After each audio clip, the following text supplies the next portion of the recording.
Welcome to another episode of Motivitality. Today I'd like to speak to you about guarding your joy. I've come to discover that one of the most significant things in the life of a man is the joy of that man. And as a result, many things in our life tries to compete for our joy.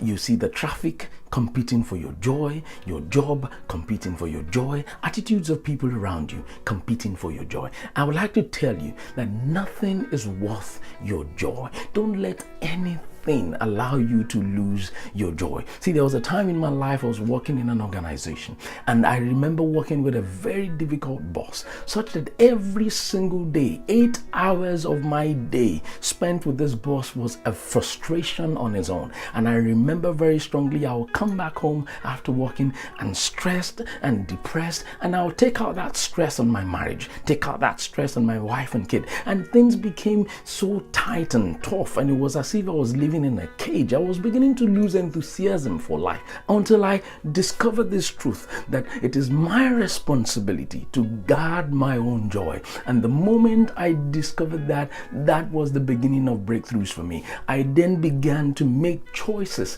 that would ensure that nothing steals my joy. And it's the same admonition that I bring to you today.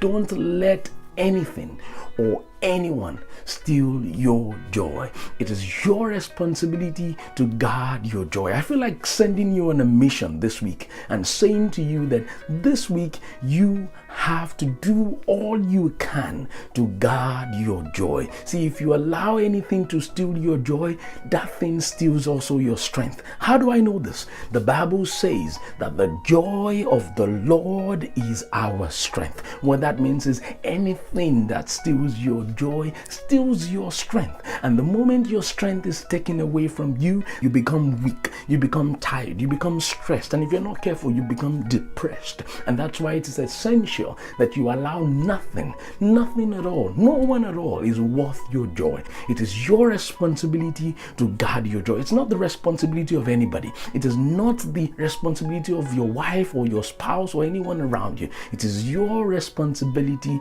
to guard your joy. Do all you can to guard your joy. And I tell you, if you do this, I believe very strongly that your life will never remain the same again. Because when you guard your joy, you guard your strength. When you guard your joy, you guard your life. And it's going to be an awesome week for you, a joyful week also for that matter.